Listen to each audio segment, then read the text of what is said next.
Hey, what's going on? It's Bill Burr, and it's time for the Thursday afternoon, just before Friday, Monday morning podcast. And I'm just checking on you. Just checking in on you. I'm officially out of ways to say that. There's a hole in the wall in this fucking room. These guys fixed the pipes because there was galvanized piping in here, and I never got this hole fixed. Just fucking realized that. That's how fucked up my house is. You know what I realized? I talk about my house so much that there's somebody sitting there going like, eventually he's going to run out of money, probably right when the house is 98% fixed, and I'm going to swoop in and buy it. And he's gone in and redid everything. Speaking of which, I got the epoxy floor put in on my gym. I went downstairs to look at it. I was like, oh boy, oh boy. Would you look at that floor you can eat off of? Oh, boy, oh, boy. And I went in there. Boom, boom, boom, boom. Bam. It was bubbles. So they got to add another layer because, you know, my floor is not level. They had all this fucking shit. We got to float the floor. That's going to cost you all this money. Maybe we just fill in the cracks. Another $1,000 out the window. See ya. I don't even care anymore. I just laugh now. When contractors come up to me, what do you want? What do you want? It's like that old Robin Williams story that if you just walked up to him at some point and you said, hey, man, Robin, I'm a comedian. He would just write you a check for $100. Hey, sorry if I riffed on some of your shit. My apologies. This is what I do now when contractors show up. Yeah, I know. Well, how much this time? Can I just go into my pocket or do I need the checkbook? Do I got to write numbers on a piece of paper? It just never ends. It never ends. And meanwhile, as I wait for the gym to be made, I am sitting in the writer's room doing F is for Family, and two things have happened. I'm putting on writer's room weight. My gym isn't fucking made, and, I'm fucking... I feel like I don't know if I'm talking to you guys about my fucking left leg, my hamstrings, like, tightened up. You know, you ever see the guy run down the first baseline and all of a sudden, hey, he starts fucking hopping? Or that guy in the Celtics in game 1? You know, running up the court and he just fucking collapses. I was like, oh, did I literally pull a hamstring doing stand-up? Because God knows I haven't been working out. And you know what I ended up figuring it out? What it was is it's from sitting down in the fucking writer's room. Like, I guess sitting is not healthy. It's one of the most unhealthy things you could do. I guess your body's not designed the way that we sit. The way that we've made chairs, just plop your ass down, whatever it is, blood flow, I don't know what the fuck it is. So old fucking Billy Buttcheeks here. Now I got a problem with my fucking sciatic nerve on my left side. So I literally had to have my lovely wife buy one of those foam rollers, right? This is how old I am. This is from sitting. All right, and you literally, I looked up some lady on the fucking internet who had, like, I looked up the proper way to do it before I did it because I know that you can fuck your body up. Like, people get these things and they just start rolling around on them. And I immediately learned, first thing, you don't want to roll over joints. There's all this shit and there's all this proper form. So I went through about 2 or 3 videos till I got to somebody who all the comments were like, oh my God, your form's perfect and all that. So I was watching this woman. So basically what I do is I sit down on the thing. And then cross my legs, as she says, cowboy style, not ladylike, cowboy style, which is basically like if I was wearing a skirt, my balls would be hanging out, right? Sorry for the visual. You sit like that, and then you sort of put your weight on one side, and I got to tell you, dude, the fucking pain that I was in. It isn't like a. It isn't like a severe pain. It was like if you had an older brother, and you know when he would be fucking with you, and I'd sort of start twisting your arm, you'd be like like that type of a fucking pain. And I got to tell you, the foam roller is a goddamn game changer. But if I didn't have to go, but the thing is, I kind of work it out and it's fine. Hey, work it out, you know.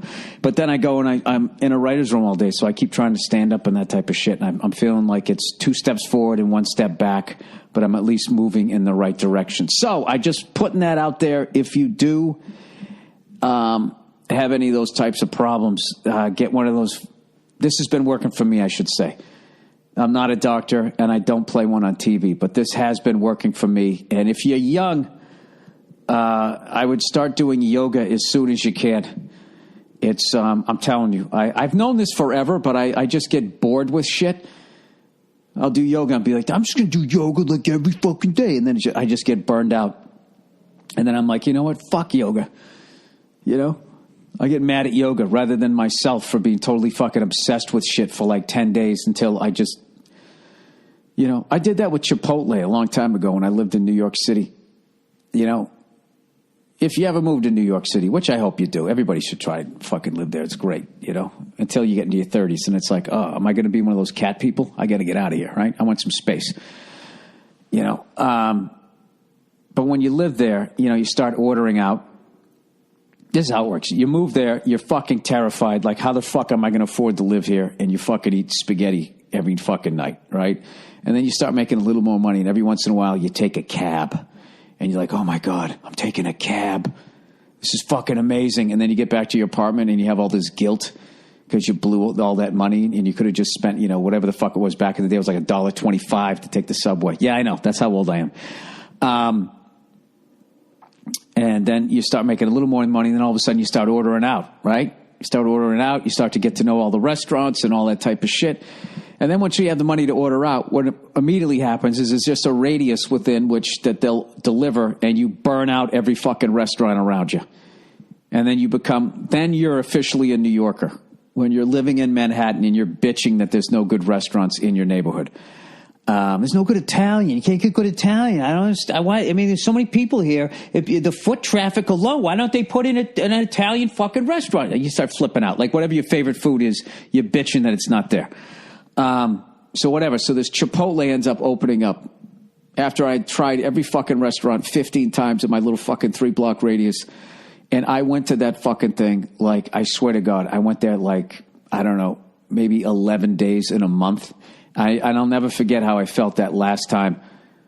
I felt like I was at the end of like a food eating contest where you were just telling your jaw to keep moving up and down, where the rest of your body was like, "Can we just puke now?" And I don't think I've been there since. Chipotle and Thai food.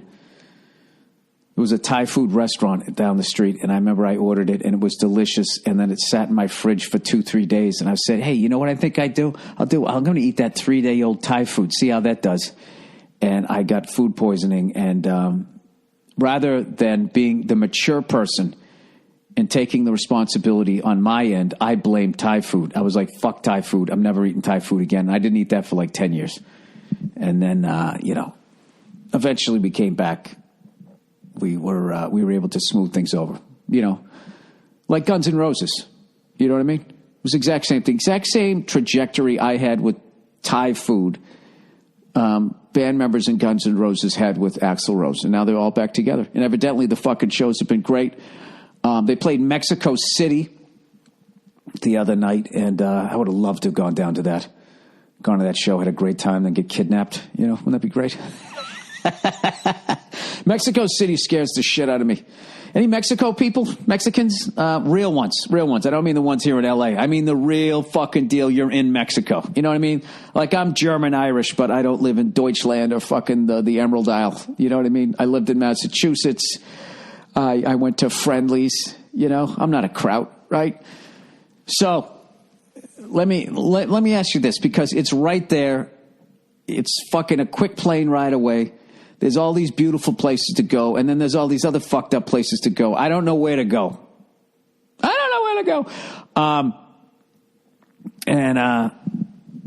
All they show about you guys is the fucking drug cartels peeling people's faces back and all. And I know there's no fucking way all of Mexico, everybody's just walking around peeling off each other's faces. I know there's no fucking way that that's happening. I know it's like here.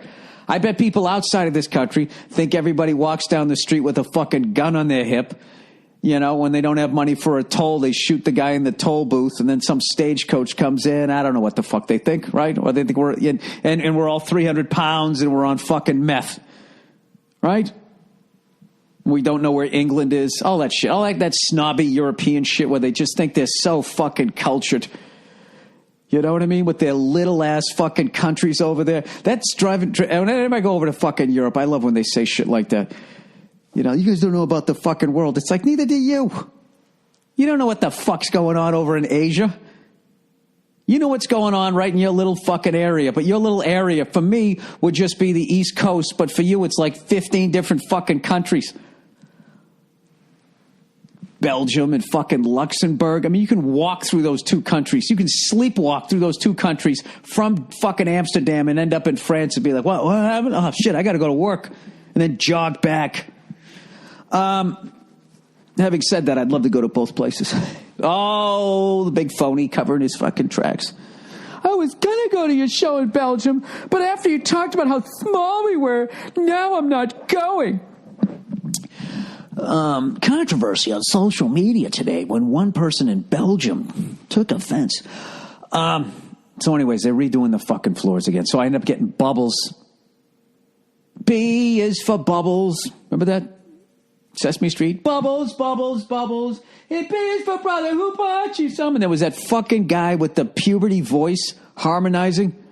I think he was supposed to sound like a Beach Boy type thing, but it didn't. It was just fucking, it used to make me like angry when I was a kid. See if I can find that for you guys, and I'll start playing it. So anyways, as always, I never let myself get too out of shape, and I need to drop about 10 pounds. So, fucking Freckles here, despite the fact the gym isn't made yet, and I got to go to work every day, I'm going to try to lose 2 pounds a week. I'm back up to 180, everybody, and I've been eating well the last couple of days, and always the first couple of days, the fact that if you just eat well, you drop a couple. So I got on the scale yesterday, it said 177, so I must have ate like a fucking tub of shit the night before when I got on at 180, so I'm about 178, so I'm just going to go back down to 168, be right around the time for my birthday, and, 2 pounds, that's easy, right? A couple of push-ups, you know what I mean? I'll go on my stupid foam roller.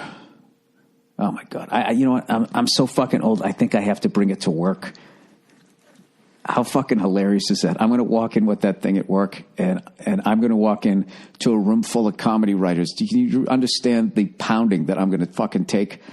I'm going to get that's going to actually fuck up our work for today because they're going to spend the first 2 hours trashing me. And what am I going to do other than fucking take it? That's it. There's nothing I can fucking do.